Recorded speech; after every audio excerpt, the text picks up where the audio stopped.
So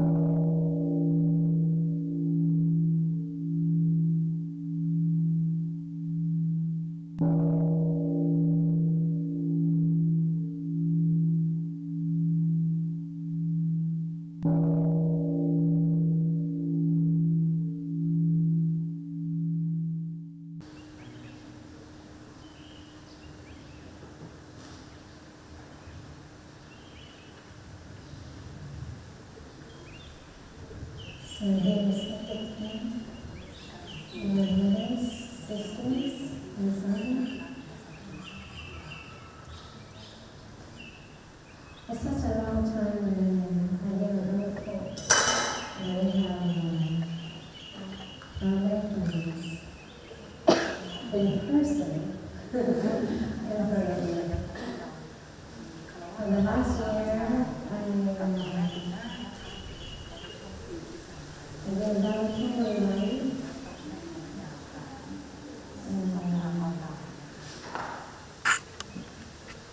sometimes when we talk, just when you talk to that person, without knowing them, their well-being, their feelings, their honors, their energy. So usually I have a talk, but during the talk, I also feel the energy of the audience. So thanks everyone to be here.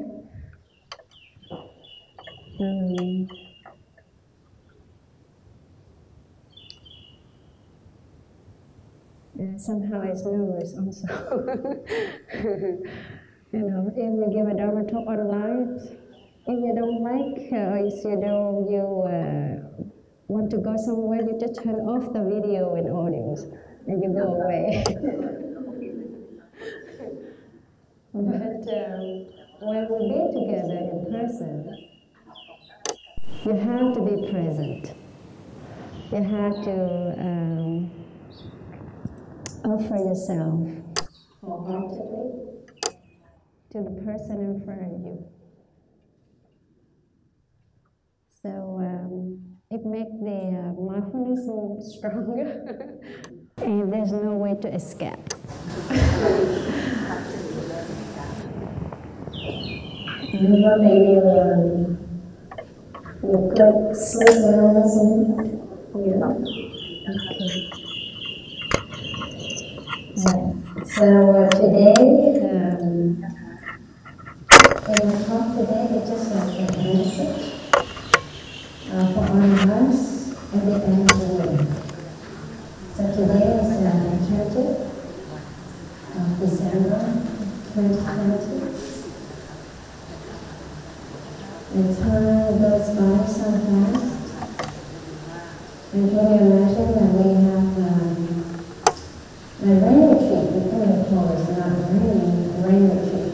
We stay here, not go anywhere for the whole year. So somehow we have our year retreat. We have a year retreat, or the retreat with friends.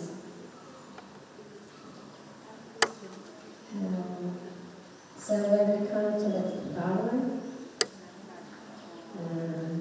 in order to learn how to love, how to understand ourselves and others. So first of all, we invite everybody to practice mental meditation.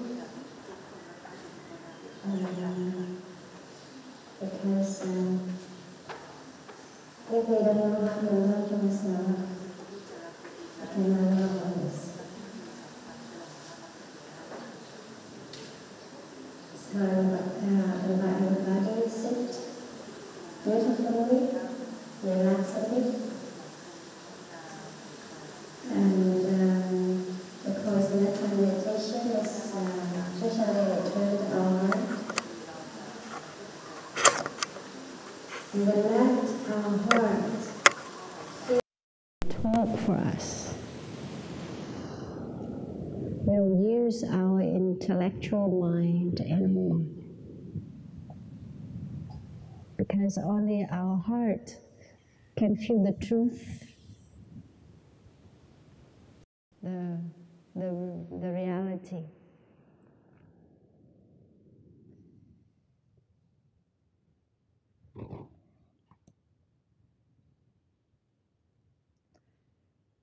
So now please listen to oneself, the bell.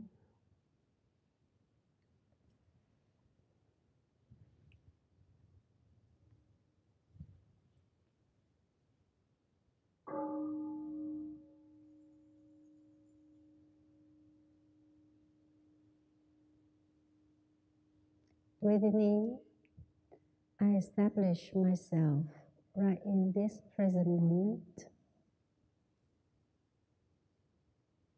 Breathing out, I'm here.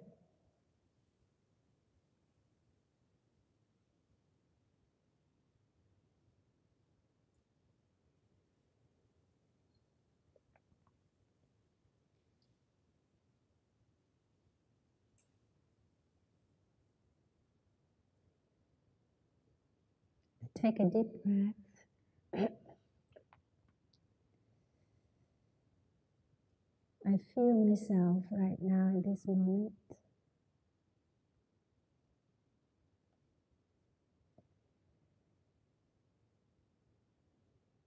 This body, this heart,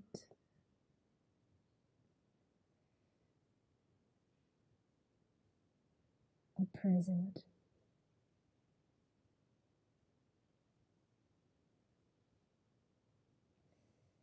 So may I be at peace.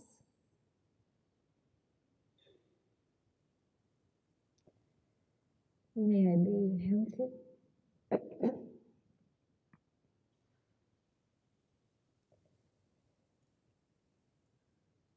May I be safe.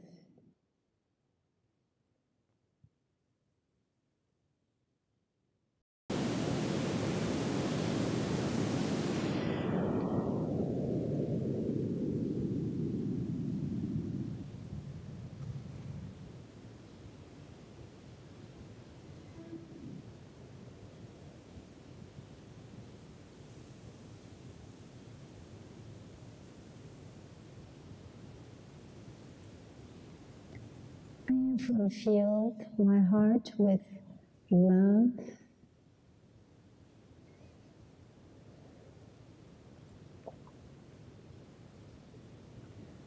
with a lot of freedom and space.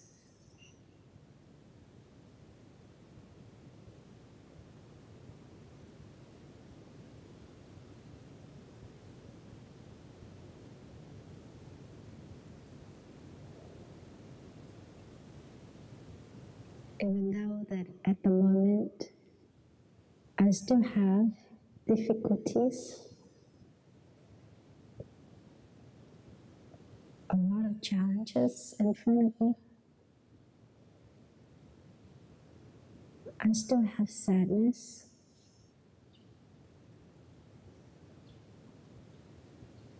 sorrows, anxiety.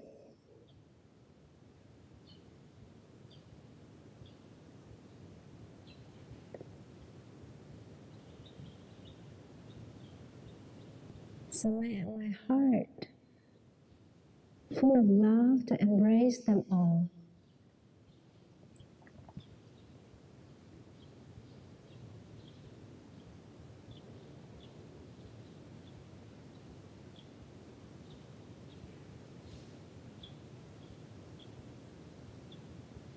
So may I have enough capacity to overcome them.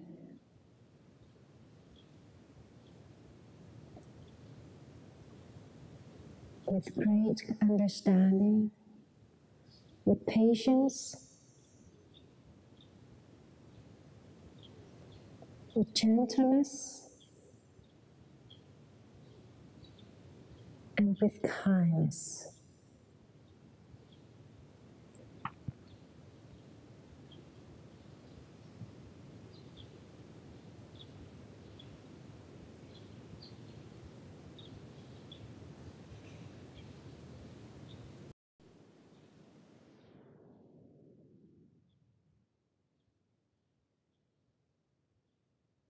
taking a deep breath to feel the warmth, the energy in my body, the cooling down, the heat of suffering and pain, the tension.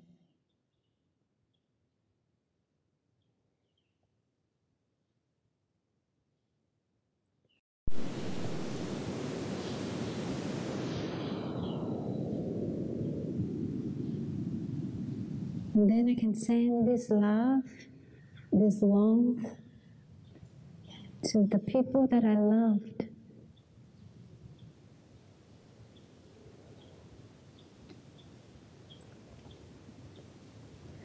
With all the people that I love and happiness in their daily life.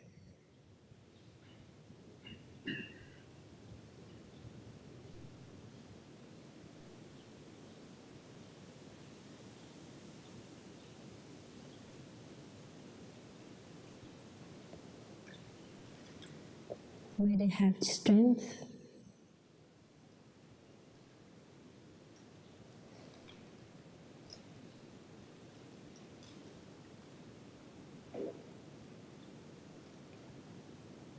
to overcome difficulties.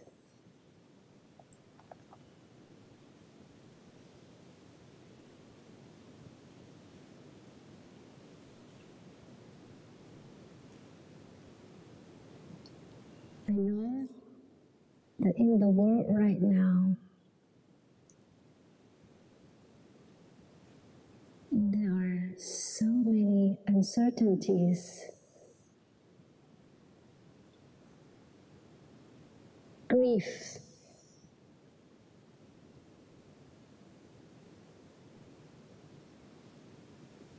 hard life.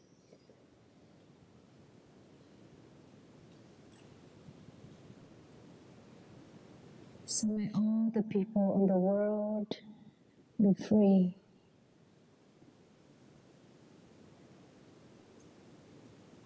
Be healthy.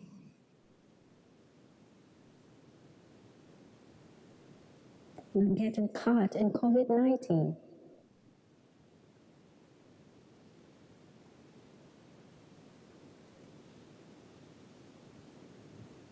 May they be free from fear and live at ease.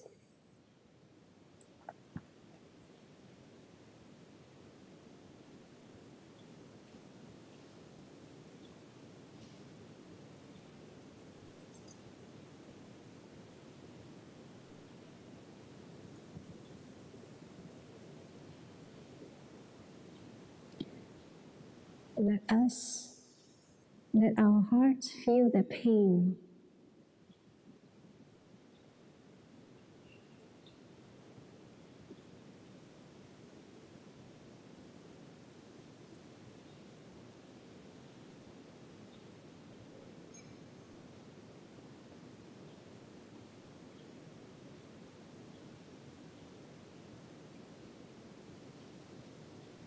So we can feel a drop of metta, of compassion, manifest in our heart.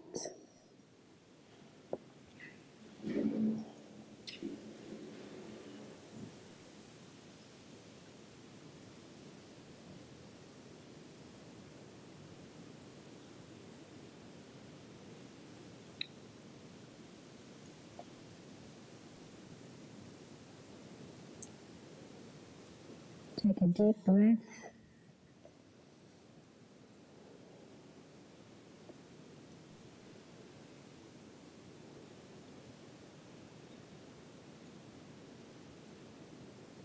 That I know that life is only available in the present moment.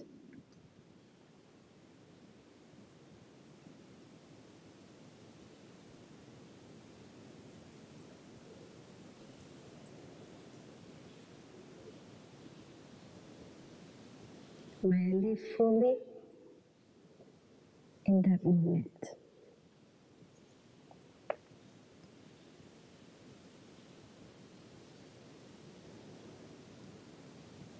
You can offer yourself a smile.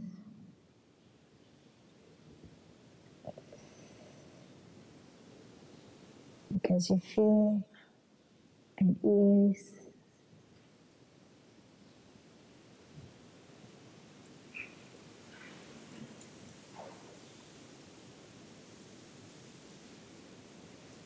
And safe right in this moment.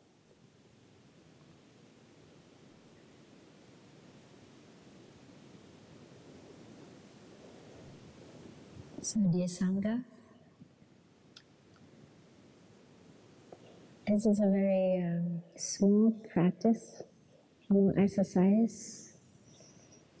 I think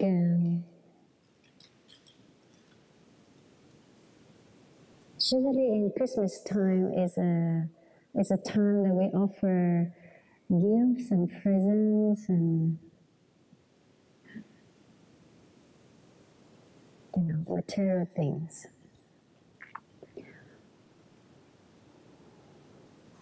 And I learned that a movie from a child. She's very upset with her mother that why in Christmas time we have to go to the beach, the tropical country without snows at all.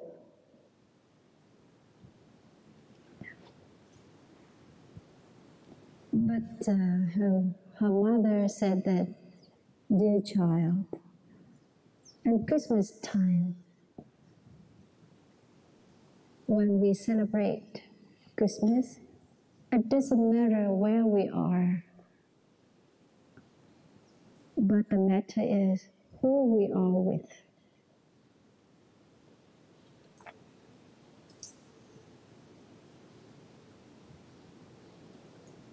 So I hope that everybody, know how to celebrate your Christmas with people that you love, still around us. In Australia, in Christmas time, it's a summer. It's really hot. So this is a lesson for me too, that in Christmas time, it's hot outside, we would make a fake snowflakes.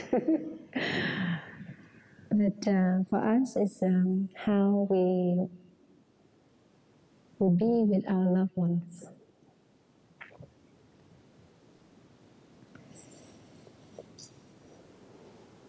So at the end of the year, we usually make a self-reflection.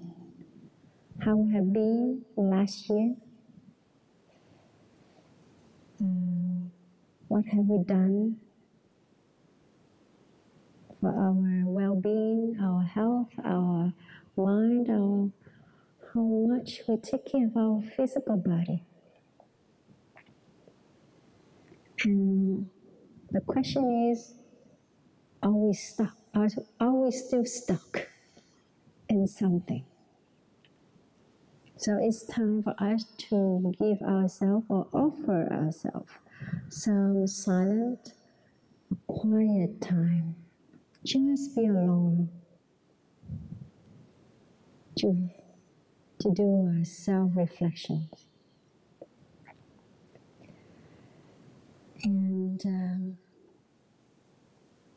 And for me also, as a practitioner, there's no distinguish between monks, nuns, or lay friends, because all of us still have a body and a mind to take care. So this Dharma talk is considered as a gift at the end of the year for everybody. There's no difference between you and me, because I need to take care of myself also, to see how I went, to see what I have done, And what is the solution for all the challenges that we have faced last year, and then, still dealing with it, and still struggling with it?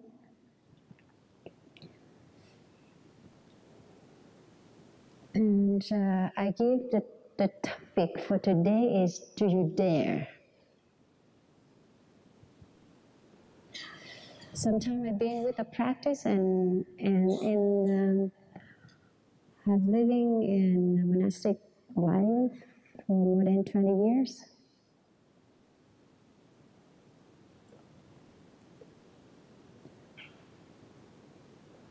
But sometimes I'm surprised that there's a lot of things that I could not do yet. And sometimes you see that, when you just came to the Dharma and the Sangha to experience that, the sister and the brothers asked me to just take a deep breath. Why in that moment I feel so free and so happy? But after a very long time, I don't feel that anymore. A lot of times, not anymore, but a lot of times I cannot feel that way.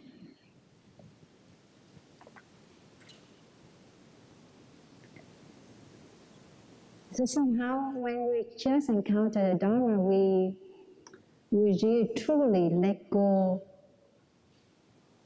whatever bothering us. We're just truly present. So that's why we can feel, you can taste the Dharma directly, without thinking, without any disturbing thoughts. But after a while of practicing, our mind started to think. Our mind started to doubt, confused.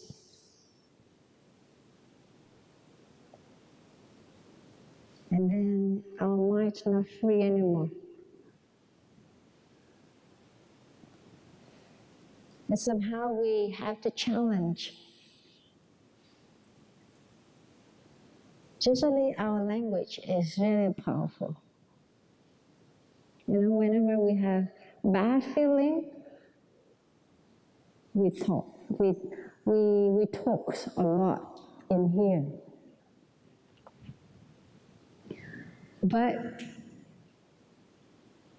the thought or the talking or the language we use inside of our mind also bring happiness and ease. And they act as a reminders. They say, oh, it's okay. Take a deep breath, and breathe a deep in breath. You will be okay. Have you ever said that to yourself? So the language that we use externally, you vocally speaking out, or you just talk silently, it can bring suffering or happiness. So do you think that is your choice? Yes. What kind of language that you use, that is our choice. But at first we chose that I'm free, I'm very happy, I let go. But after a while, we choose our old pattern. We're complaining, we blaming things, we judge, we criticize. And sometimes I smile when I criticize you. Is this true? Yeah, when you look at somebody, even you're smiling, but inside of you, I say, I don't like this person.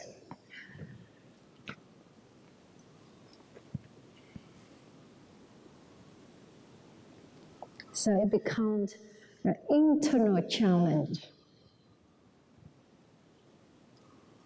We challenge that kind of talk, that kind of thinking. So that's why we have to challenge ourselves by asking, do you dare to let it go? Don't ask anybody, just ask ourselves like right now.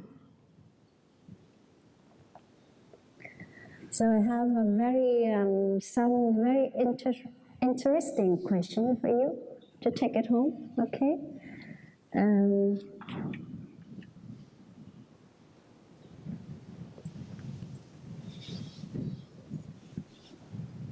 Actually, I contemplate these questions for myself also. So this is do you dare questions.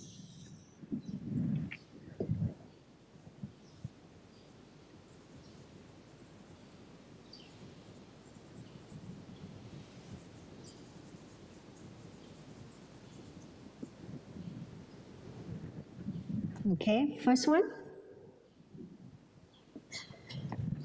You have to remember these all questions that's for nobody else. This is for us, okay?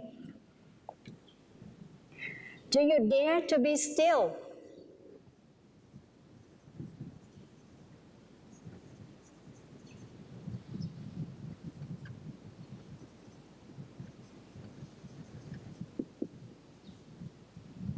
That's a big question.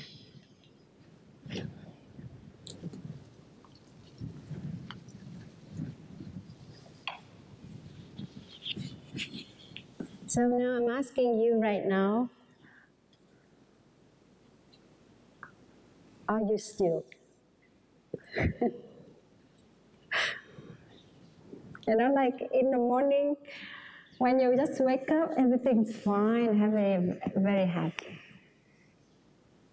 But you just open the door and your loved ones say something, complaining about you. Are you still still?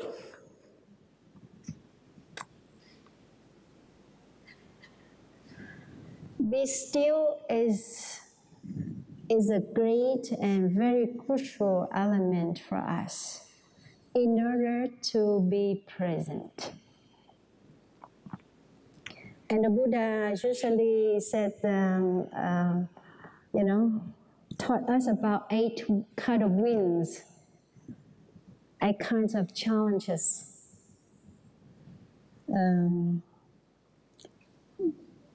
Influence to our stillness. First of all is when you receive somebody praise you, wow, I'm up to the sky. I just say, oh, you look so beautiful today. And then, oh, really? And then you come and to look into the mirror.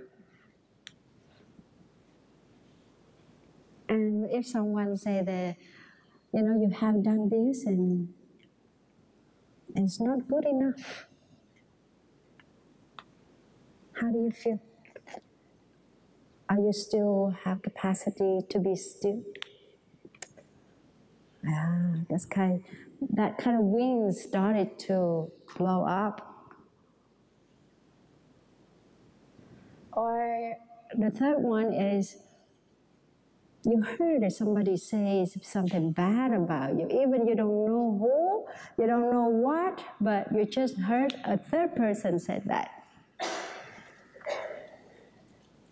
It still also influence your inner peace. Or someone will say, oh, I heard that person said that, you give a great dharma talk. I feel so good. Even you don't know that person.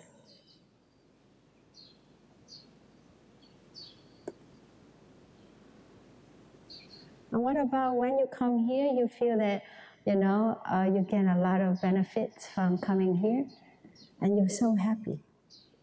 What about you offer the request and the monastery say no? You feel very sad. So gain and lose and loss is also a big wins, a big influence for our inner peace. And the biggest one is happiness and suffering.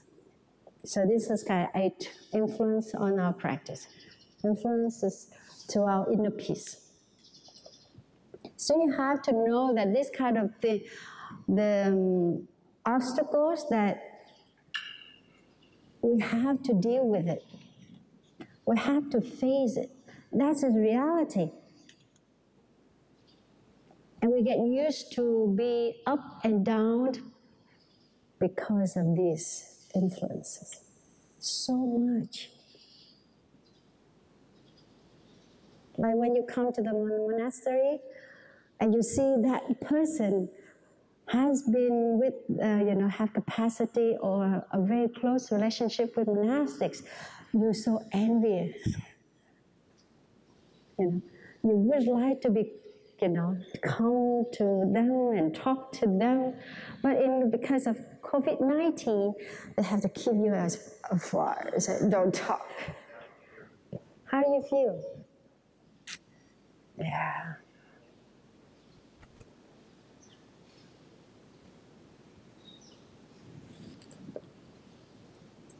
And right now is the new age of digital or technology. It makes people as a, technology user, we use online, impatient. When the internet not strong enough, when I give a Dharma talk online, especially the internet here, it's kind of weak. And even, the flow of the wind, it can slow down the internet. And it knocked me out. And everyone on the online said, oh, where is she? So when I talk directly to you right now, there's no use of it, no need. Right? So somehow we need a strong internet connection, a good computer, a good camera. If we don't have kind of this, we kind of frustrated.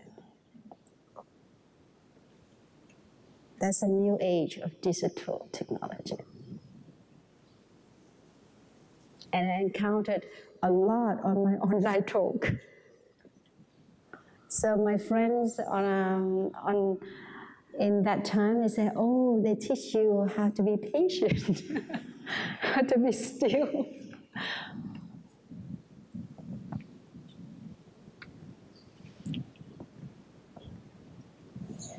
So because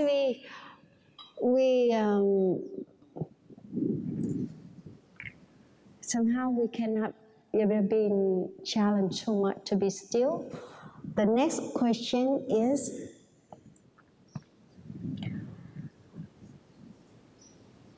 do you dare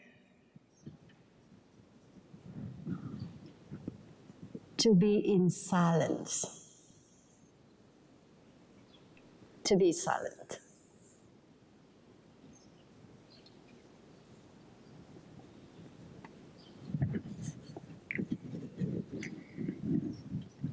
Still, it's usually physical and mental. But be silent is really in here. In here is, if we cannot be still, we will become restless.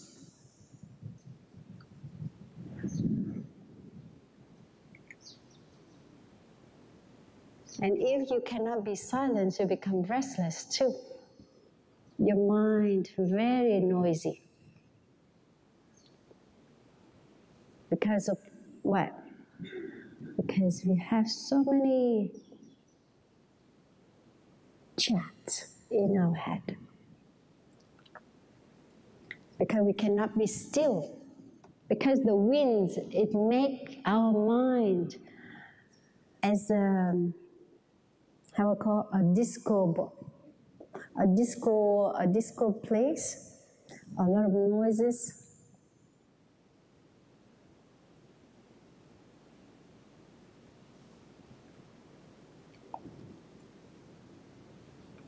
The thing is, when you can be in silence, you can be in silence. It means that you can be in the present.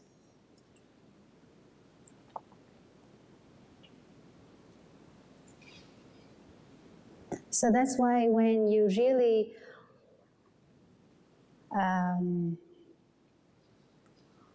be aware of your breathing. Usually when in sitting meditation, we usually say that breathing in, I know I'm breathing in. Breathing out, I know I'm breathing out. Of course that you don't say it loudly, but you say it, but your mind not in silence. So that's why it's hard for you to really follow your breath.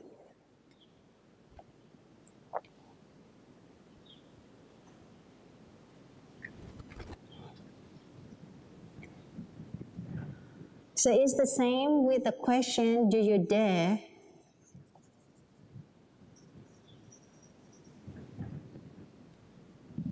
to be in the moment?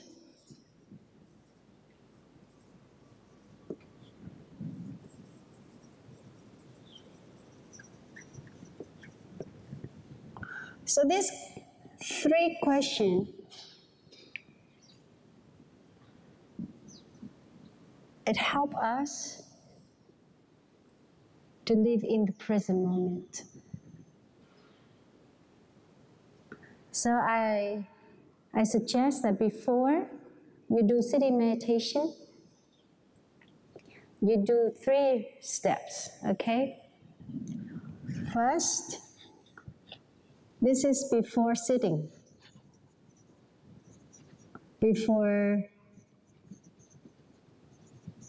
sitting.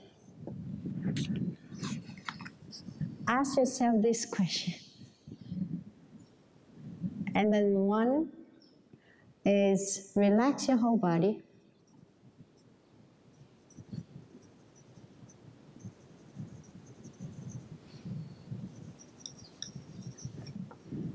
Second 1, establish your mind right in this moment.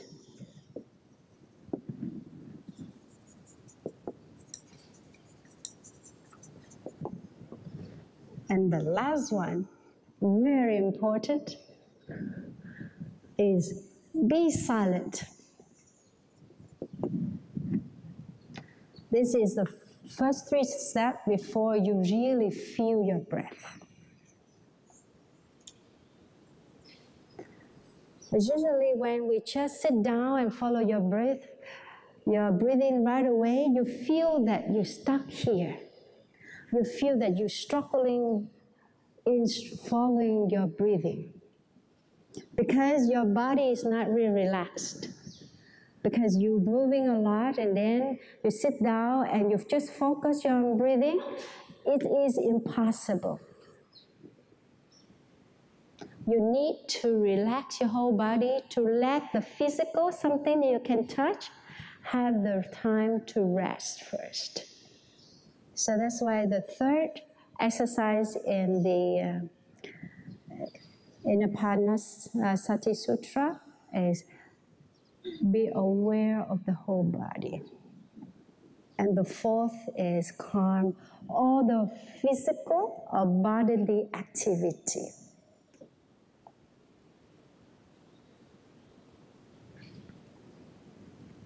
And if you know the sutra, that the Buddha said that after you find an empty place, erect your posture, and the next one is establish mindfulness in front of you. It's not like something that in front of you, but the key is establish your mind right in that moment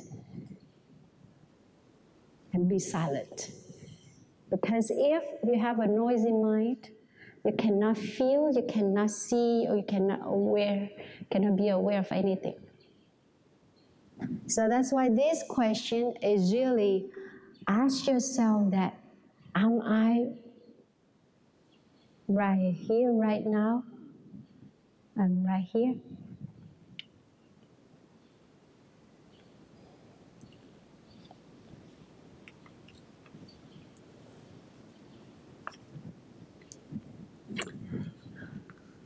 So the next question is really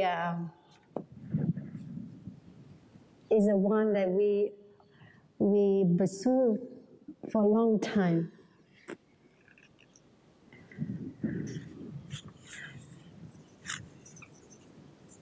Do you dare to love?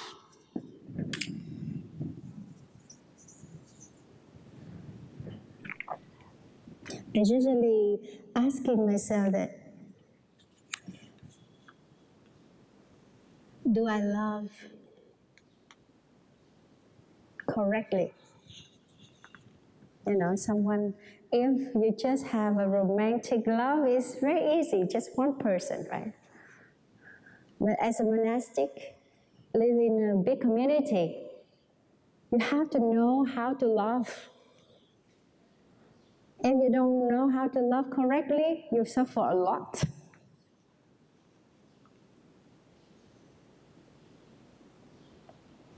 And especially, it's not only a very you have affectionate to somebody, but love, you know, when you care for somebody, when you work together, when we interact together, especially in community, in the lay community also. You always ask why our sanghas do not in harmony. Do you have that question in your community, in your sangha? We still argue because of this, you know, different views. We have different way to let the sangha come together. We have different group.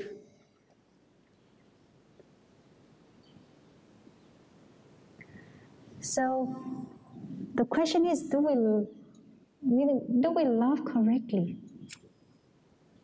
Because when you come to the Dharma, you learn how to love. You learn about love. You learn about understanding. But love is a big word here. It's not like, oh, I love ice cream. It's not like that.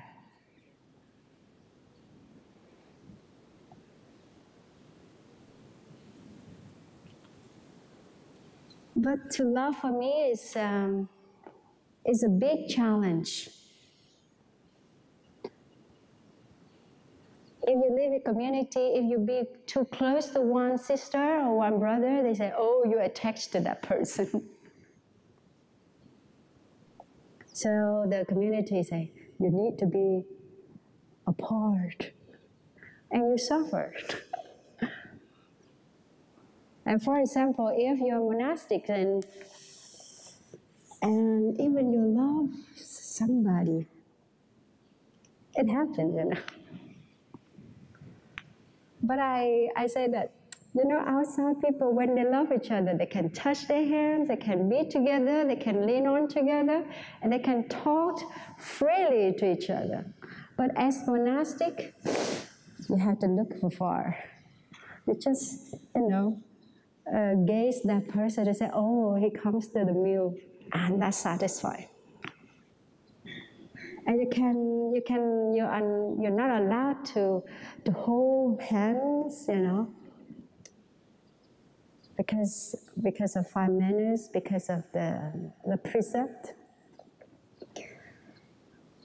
So I feel that kind of love is really exhausted. So we should let go. So we love more people is safer instead of one person. It's dangerous and it's exhausting, and it creates stronger desire. So for nuns and monks like us, we love everybody. And when we love each other as in a big community, your heart becomes free. And the question is, because we have to work together, we have to live together, and the thing is, the problems arise also. Because we have different views, we have different backgrounds, we have different kind of expectation, and a problem arises. And somehow when we argue with that person, next day you don't want to look at that person anymore. And the sentence that Thai taught us is, in true love,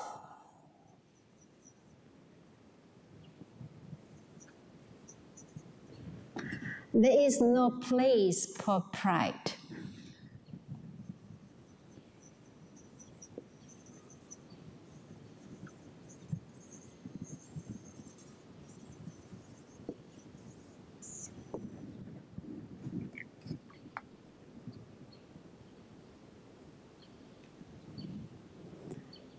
Do you still remember the mantra that you learned from Thai? The third and the fourth one. The third is, I know you suffer. Maybe because I make you suffer. I'm sorry. But if you have pride, you know that you make mistake, but your pride too big. You cannot say that. Especially old generation, like my father's and my mother's generation. When they make mistake, they kept quiet. If you ask your parents, they do this. They did the same. The pride is stop them to share how sorry they are for making mistake.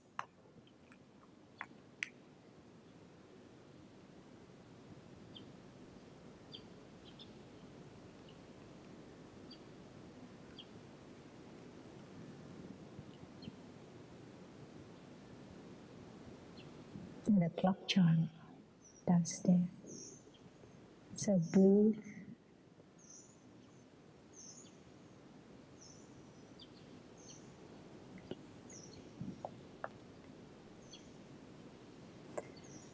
And when you have doubt that that person, did something wrong, and you get very upset, but because of your pride, you don't clarify what you perceived.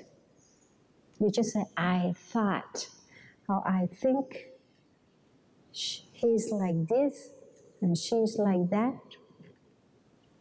And you hold that perception inside of you, and then you react badly.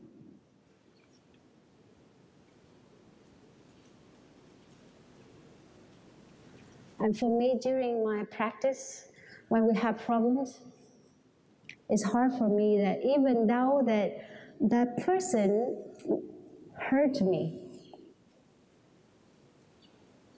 but because for the sake of the relationship,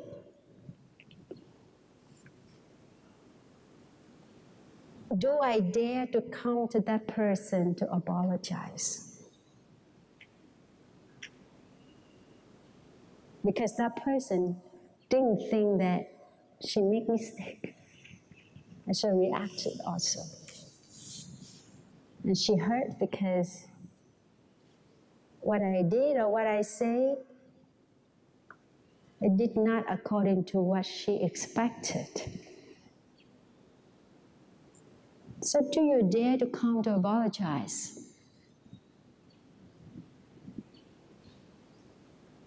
For the sake of the relationship.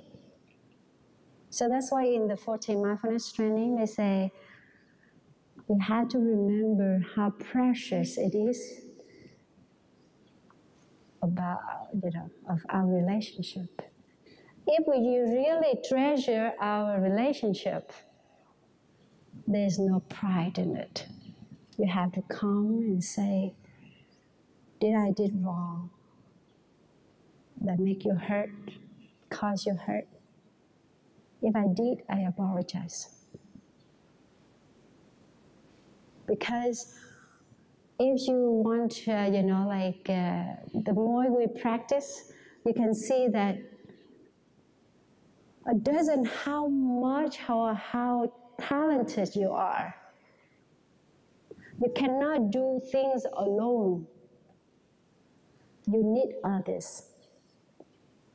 You need your friends, you need your loved ones. Because you alone, you cannot accomplish things. That's why we still need each other.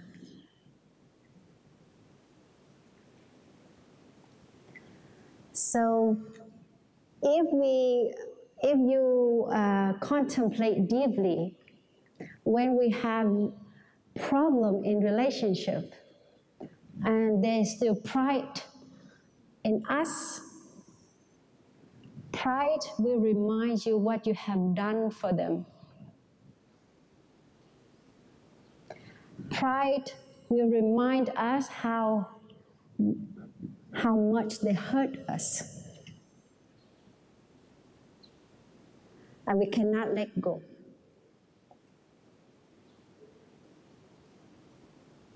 Pride in Vietnamese is lòng tự ái.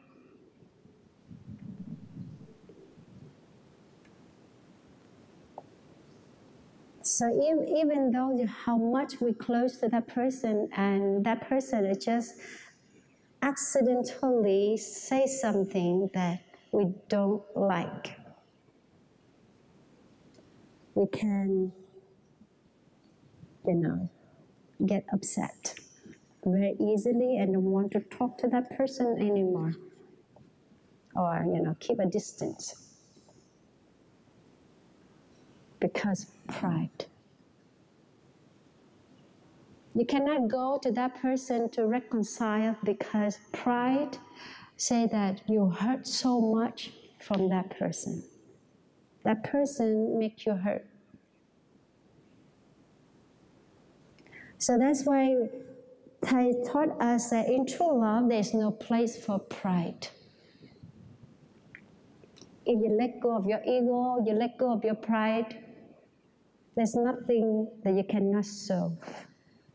That's happened in the community. If you want to have a harmonious Sangha, each of us have to remember this and ask ourselves that how much of my pride right now in order to reconcile, want to reconcile. Because if your pride is too big and you come to do beginning anew with the other person, if you're aware, is that beginning anew section you become a disaster. Because you put your pride in front of you to judge, to criticize whatever that person said. So our practice is, the Buddha said that my dharma, the dharma that I truly realize by myself is the end of craving, of the delusions, and also pride. So you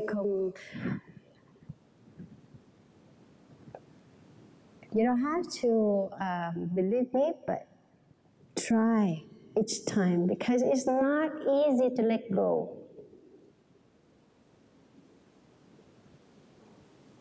Don't let your pride remind yourself that, oh, I heard so much from him. Don't let your pride remind you that I have done for you so much, you haven't done nothing for me. That's your pride. So, in order to love, to dare challenge yourself to love correctly, I think it's a lifetime career, because you always have two needs, two needs in our life are to love and to be loved. And if you want to love, you have to take away your pride.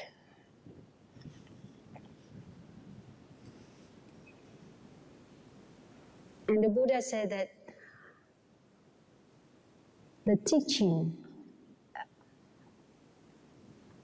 has a lot of jewels, like the ocean. In the ocean, so many kinds of jewels in there. If you dare to take your pride away, the teaching will show you the jewels that you can get. That is our relationship. We can maintain our relationship. We can maintain our love and a space in our heart, so we can forgive more. I usually say, I don't forget that hurt, that wounds, but I can forgive.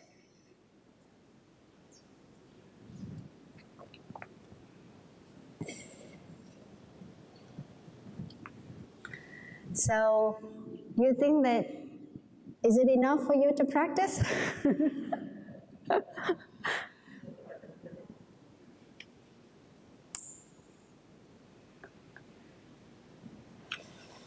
You have to remember what I shared today is not only your problems, okay?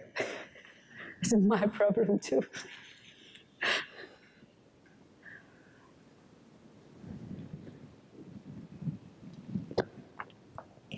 But the thing is,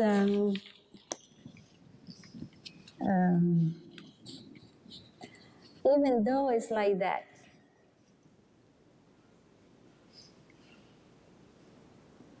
there's always the way out. There's always the way out. You know, at first, when the Buddha, newly fully enlightened, he observed and said, people have so much dust in their eyes, they cannot understand my teaching. They could not understand or realize what I have realized. So if I teach them and they would not understand me, it would be troublesome for me.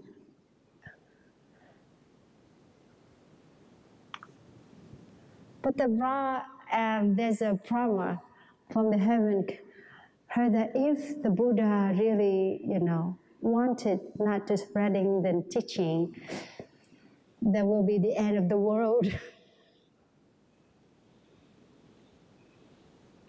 So he came down and insisted, the Buddha, please, there's still people with a little dust in their eyes.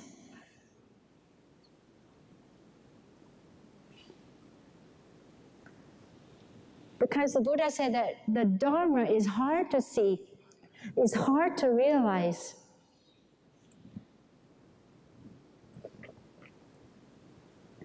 And he said that Dharma is not easy to realize for those overcome with aversion and passion. And this sentence is written in the discourse on the request. It's a Samyutta Nikaya 6.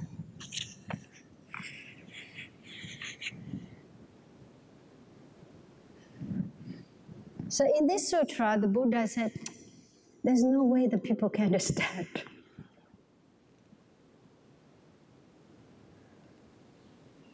And he said that Dharma is hard to see, to realize. It's peaceful, refined. It's beyond the scope of conjecture, your estimation, and it's very subtle, and to be experienced by the wise. You know, when I read this part, I'm asking myself that, am I wise? Are you? So it has the Buddha some kind of challenge us. Usually we say, I'm not wise enough, so I will not get the Dharma. I will not understand the Dharma because it's so hard. But look back. That we have encountered Dharma, we have a chance to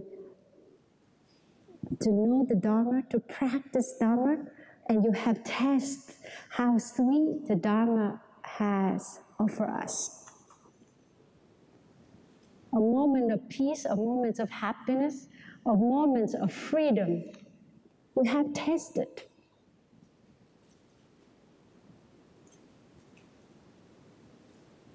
So can you feel how lucky we are? And we can consider we are wise.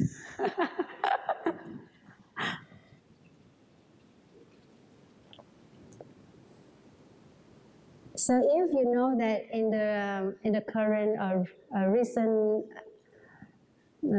situation for us right now, if we still have aversion towards somebody, we better let go. Because this kind of all the anger, aversion, hatred, all the restlessness, anxiety will be a big obstacle for us. Just like if you want to get a jewel in the ocean, you have, first of all, you know how to dive in. You know how to swim, you have to have enough oxygen in order to go deep down.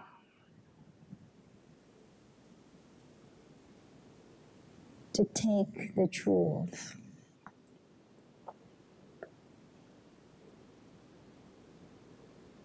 So if we cannot be still, we cannot be silent, we cannot be in the present moment. It's just like all the conditions for us to taste the true love, to taste the true happiness and true joy, freedom. And the Buddha said that the Dharma, it doesn't matter what kind of method, what kind of traditions, what kind of school that you practice, it has only one test.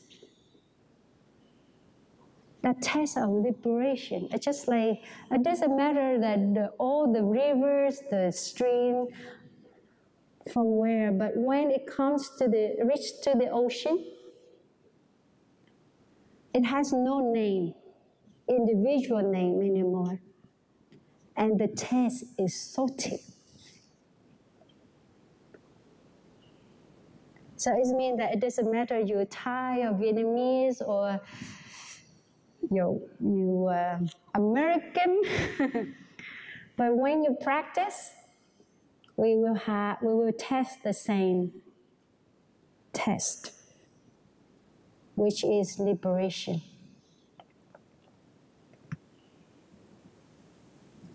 So it's just like we know that we have encountered the Dharma, but we still suffer. Are you still suffering? Yeah?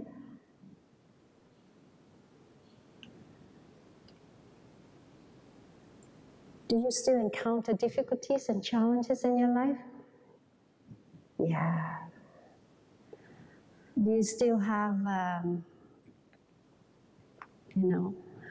problems in relationships? Yeah.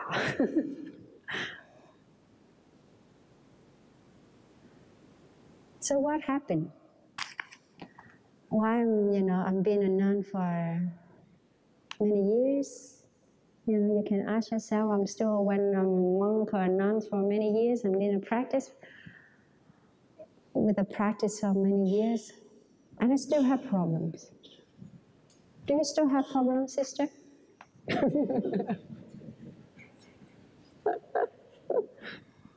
Have you ever asked yourself why?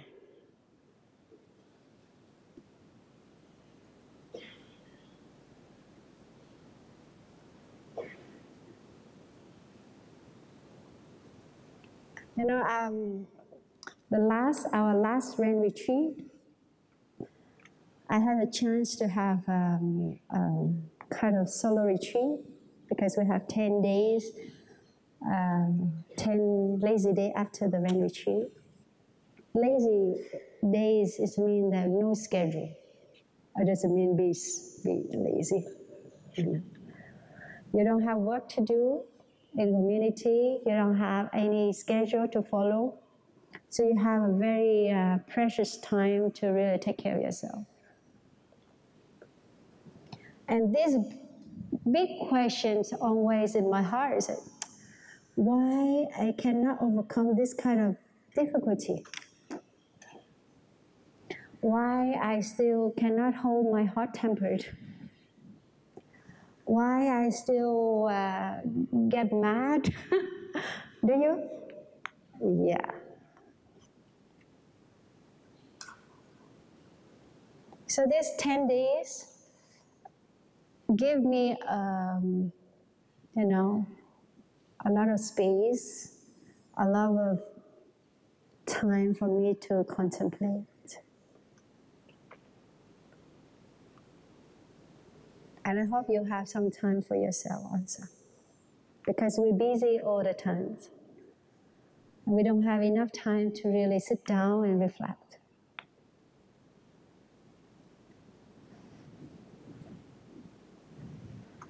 So, Buddha really compassionate for us that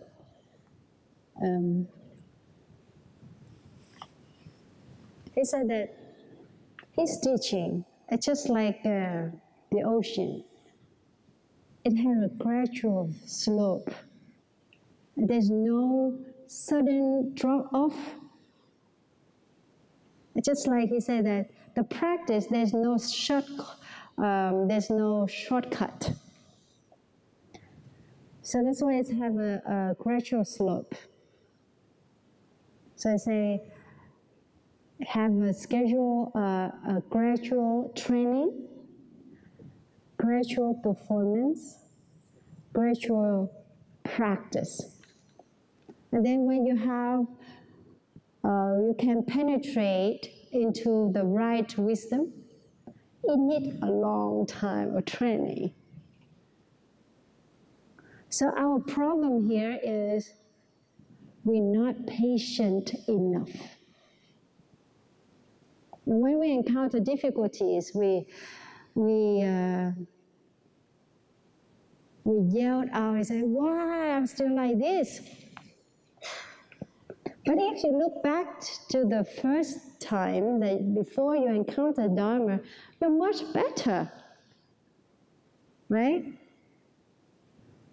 So the practice needs a lot of time to train ourselves, to restrain, to stop. This kind of question is a practice of stopping. And then if you're patient enough, you train yourself enough to be still, you can see yourself clearly. So don't be in a hurry, okay? So that's why the factor of the enlightenment, the important factor in the practice is so important, is be diligent. You don't just overnight and you got enlightened. And the Buddha said that I have spent countless lives to reach to fully enlightenment. What about us? Maybe we just encounter the Dharma this life only. What do you expect? Take it slowly, firmly, and continuously. And then suddenly, in a long stretch of time, you realize that, oh, I'm much better than before. I'm more patient, I'm more compassionate, I have capacity to forgive people, and I have capacity to endure the challenges and the harsh words from people. And I can forgive and I can let go much better. So we have to know that our thought is just like the Buddha said that if you want to remove the destructive thoughts, some resentment, the resentful thoughts, it's always, come into our heart and our mind. All the difficulties, all the, people did to us. And when we have a very, don't have a good communication, you don't want to see that person anymore. So this kind of thought, it's just like the Buddha call is distracted thought. But for me, when I realize that, I say they are sticky. They're sticky because it's always stick in my head. So the Buddha taught us how to remove them. So I hope that you have the time to practice it. I don't think I have enough time to share all of this today. But if you can, the Dharma right now is very easy to get through internet. So it's in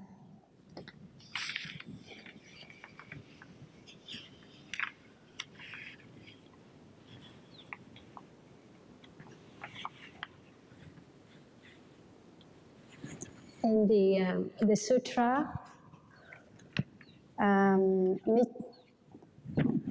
Majjhima Nikaya is a middle courses of the Buddha's teaching. Number 20.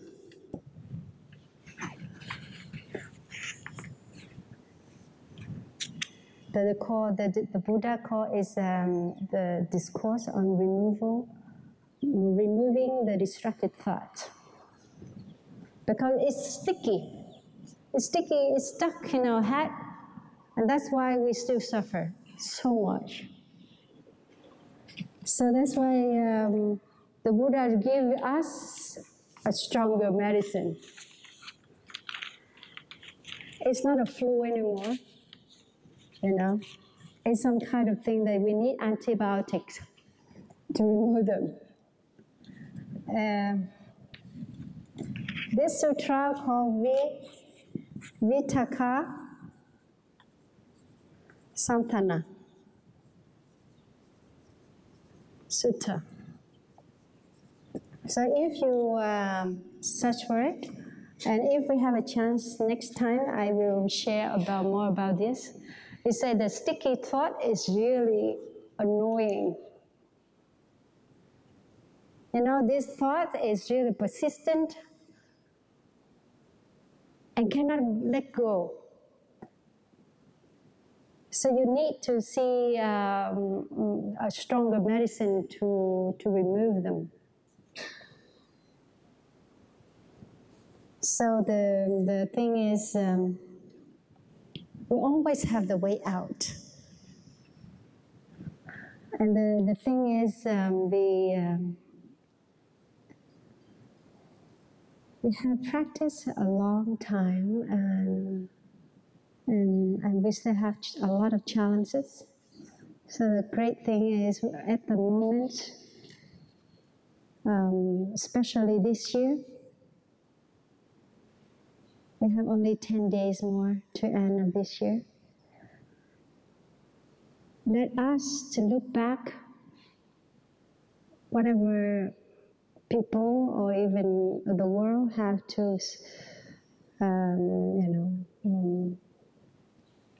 encounter, especially natural disasters. If you look at, for me, I advise or I suggest that when you see that you're suffering too much, you're too big, you have to look at yourself in a bigger picture and ask yourself that, is my suffering is that big? No one will die because of one emotion. But we still die of it, right? Somebody cannot handle their complexity.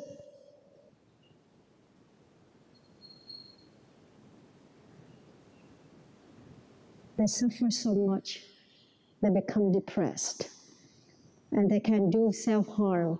They can die by suicide. So let us to look at ourselves, at our problems, in a bigger picture. So now we will. I have made a video clip to see that how what happened to the world in this year. To see that how lucky we are. How grateful that we still have a very healthy body. How lucky we are that we still have so many conditions to be happy. So, brothers, during when I make this video, it's just a very short one, and I cannot put everything in it. It will become very long. So it's a 5 minutes video clip to see that we are still very lucky people on earth. So we don't get stuck with a little thing, with a little problem in our mind. Even in the disharmony in community, the problem in relationship,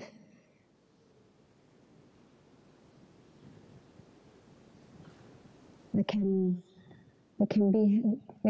live happily.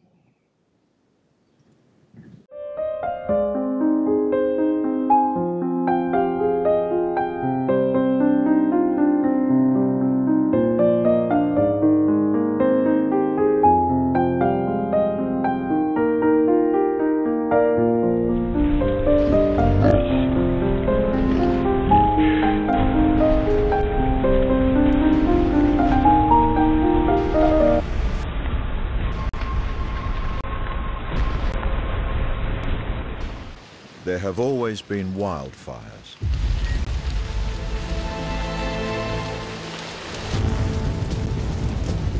But nothing like this.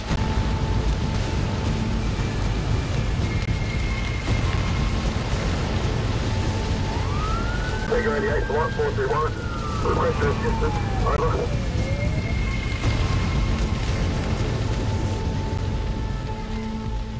In 2020, Australia went up in flames. The scale and intensity signified an undeniable new phase in the climate crisis. What we see in Australia now is something that's likely to be playing out all over the world for many, many years to come. For Australia's wildlife, it was catastrophic. Oh, poor mama, eh? We lost whole animal cultures. It's pretty confronting. I think it hurts just a little bit more because we've just missed them.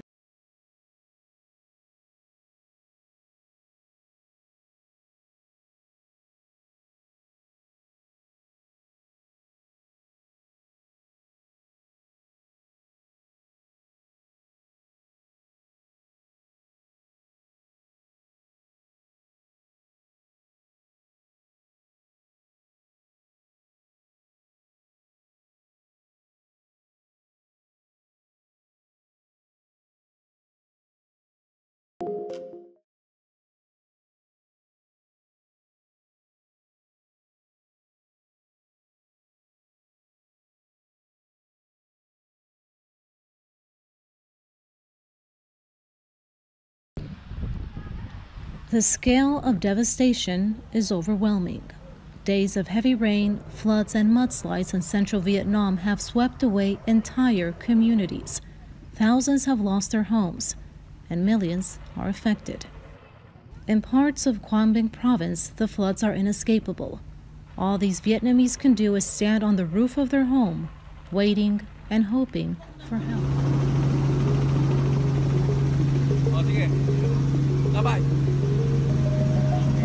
Okay, finish.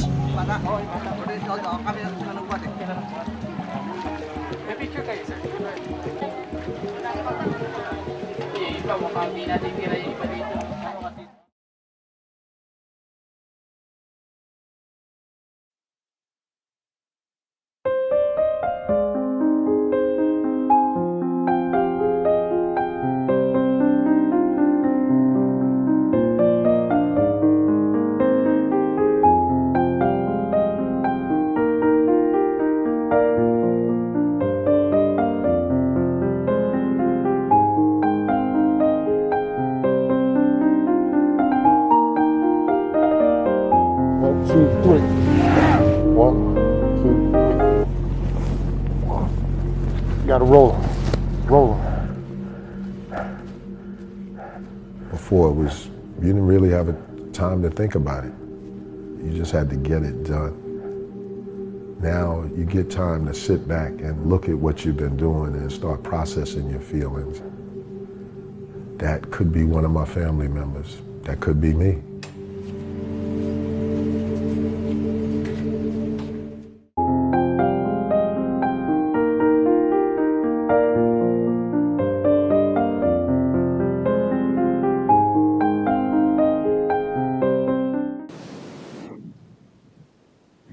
Could you hear the whole thing? Part of it, huh? So, have you ever looked at this picture?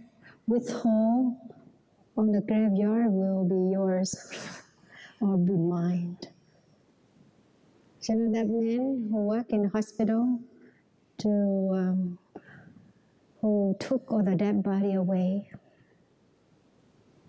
He said that during the day he just know that he get the work done, but when he had some time to sit back and contemplate on his feelings. He said that that person, that dead body, can be one of my family members. That could be me. He's very wise. And he can see that, you know, his living in such condition is so hard. So why don't we see ourselves, our problems, our difficulties in that scale? Can we let go of our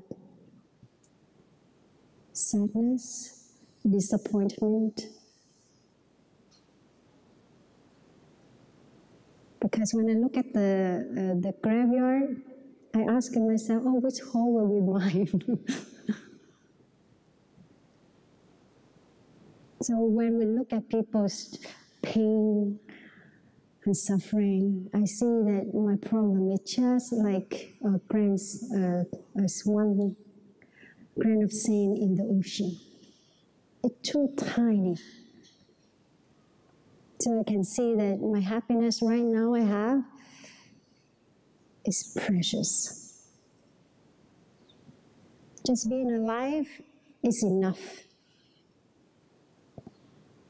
Just like a mother who has a child who has we call it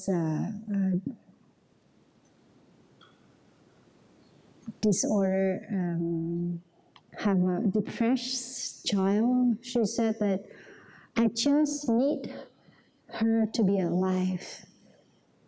It doesn't matter how hard I have to support her in daily basics. So for us, the same. So it's somehow the year 2020, it's just like a very unique year for us. And also it's a time, the year that reminds us that to live more mindful and forgive more. To be alive, we're satisfied and happy enough. So the Buddha said that the dharma, if you want to live a spiritual life, it's for the sake of our happiness and love and understanding. So on behalf of the brothers and sisters here, we wish you have, you can let go all of your sorrows and anxieties, worries, in order to have a very good start next year. It's just like a white blank piece of paper, so we can welcome a new year with happiness, with great patience, with great care and love. And thank you so much for your listening. So now I invite you to listen to three sounds of the bell together to see how lucky we are. We can see how much space, a precious, a big space with love in our heart. And all are very energetic to welcome our new year.